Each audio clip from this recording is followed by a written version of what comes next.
লাগি বেঠিন জাত জন্মগত থেড়া ইতারে 3-2 বর্গাতি বাইরেও সোজা করতে পারতাই নাই আর 1 বক্সিন মেডিকেল আর 2 বক্সিন হসপিটাল দিয়েও সোজা করা সম্ভব হতো না। আর হযরতে আদম আলাইহিস সালাতু ওয়াস সালামের বাম সাইডর সবচাইতে দুর্বল আর নরম হাড়টি তাকিয়া মাই হাওয়া আলাইহিস সালাতু ওয়াস সালাম আরে আমি আল্লাহ সৃষ্টি করলাম হুক সুবহানাল্লাহ।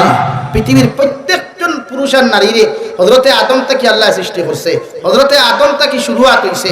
হযরতে আদম আলাইহিস সালাম রে আল্লাহ মাটি দ্বারা বানাইয়া জান্নাত রাখছেন, জান্নাতের বিশ্রাম লাগছেন।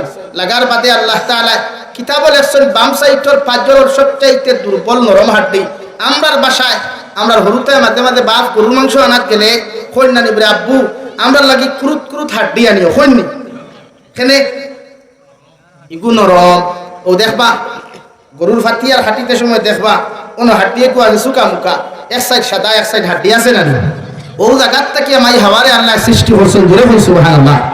এর লাগি বেঠিন জাত জন্মগত দুর্বল আর নরম, বেঠিন জাত নরম। আর আরেক তারার সঙ্গে আছে উফতা ফেরা, থেড়া হাড্ডি থেকে জন্ম হয়েছে না। এর লাগি বেঠিন জাত জন্মগত থেড়া ইতারে 3-2 বর্গাতি বাইরেও সোজা করতে পারতাই নাই আর 1 বক্সিন মেডিকেল আর 2 বক্সিন হসপিটাল দিয়েও সোজা করা সম্ভব হতো না।